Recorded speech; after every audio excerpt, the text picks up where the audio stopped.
Hi Red Hawks, this is Mrs. Higgins with your weekly library lesson. Today I'm going to be sharing one of my favorite books with you as we keep diving into being ourselves and learning about each other.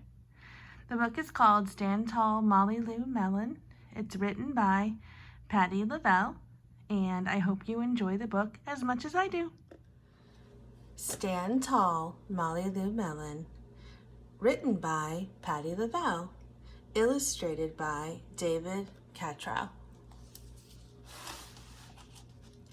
Here's our dedication page. This book is for, and you get to fill in the dedication.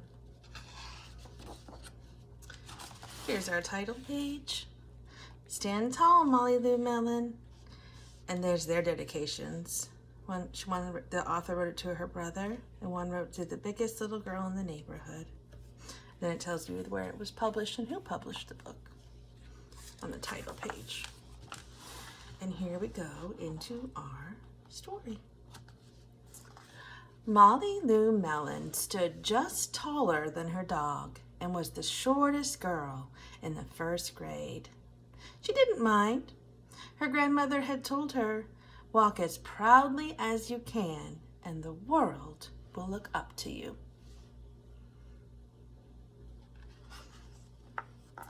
So she did. Can you find Molly Lou Mellon on that page? See what she's doing? Would you ever do that? And look at her pets down there watching her.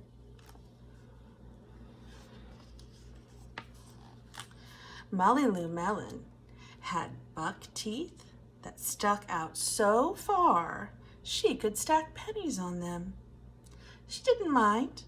Her grandmother had told her, "Smile big, and the world will smile right alongside you."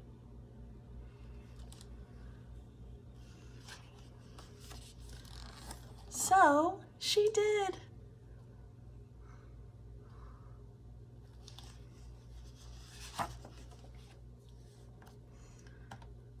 Molly Lou Mellon had a voice that sounded like a bullfrog being squeezed by a boa constrictor. She didn't mind.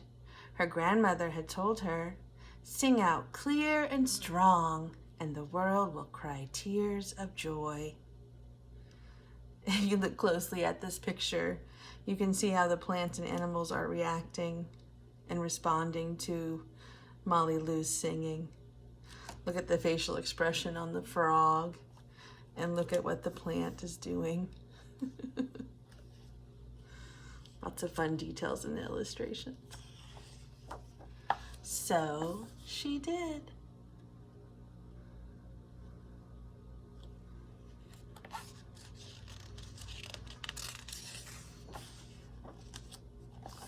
Molly Lou Mellon was often fumble-fingered.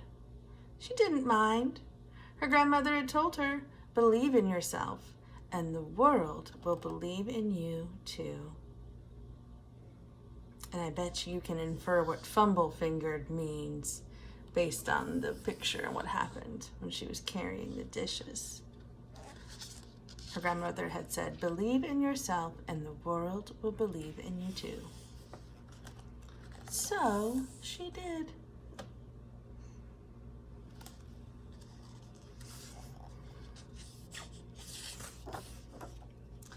Then Molly Lou Mellon moved to a new town.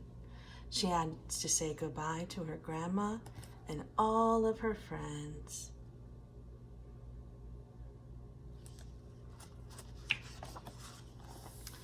And start in a new school.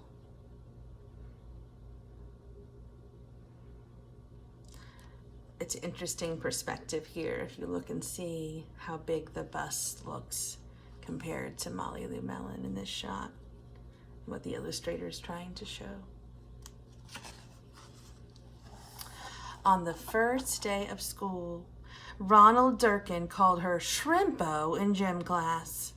When the game started, Molly Lou Mellon caught the football, ran under the legs of Ronald Durkin, and scored a touchdown. All the children thought, Wow, she's good. And Ronald Durkin felt very foolish. On the second day of school, Ronald Durkin called her Bucky-Tooth Beaver.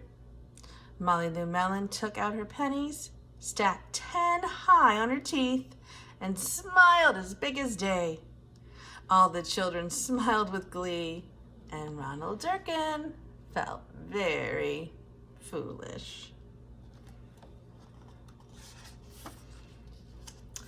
On the third day of school, Ronald Durkin said, "You sound like a sick duck. Honk, honk." Molly Lou Melon sang out a quack so clear and strong that it made Ronald Durkin somersault backwards, hit his head, and have to go to the nurse.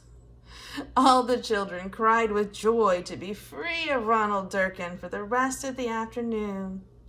And Ronald Durkin felt very foolish.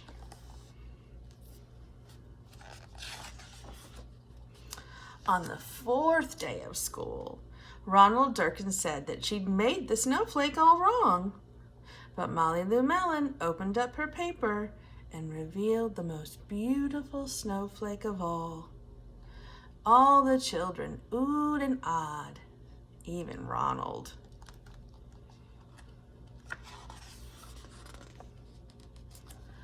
On the fifth day of school, Ronald Durkin brought Molly Lou Melon a stacking penny for her tooth and smiled at her.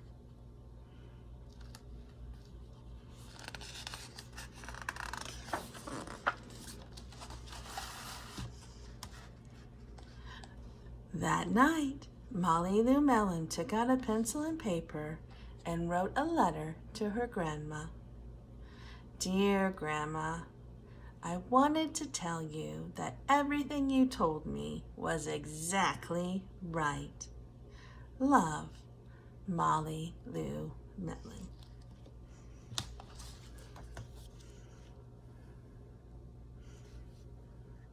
All right, so your final activity with Stand Tall Molly Lou Melon is to do a Kahoot on the story to show your understanding. So you're going to go back to your task card in Google Classroom and click on the Kahoot link. Don't worry about time. Don't worry if you get them all right or wrong. This is just about practicing being a good listener and practicing some of those important reading skills like making inferences, character analyzation, and sequencing. So just do the best that you can, and that will be how you'll get credit for library this week. Talk to you soon.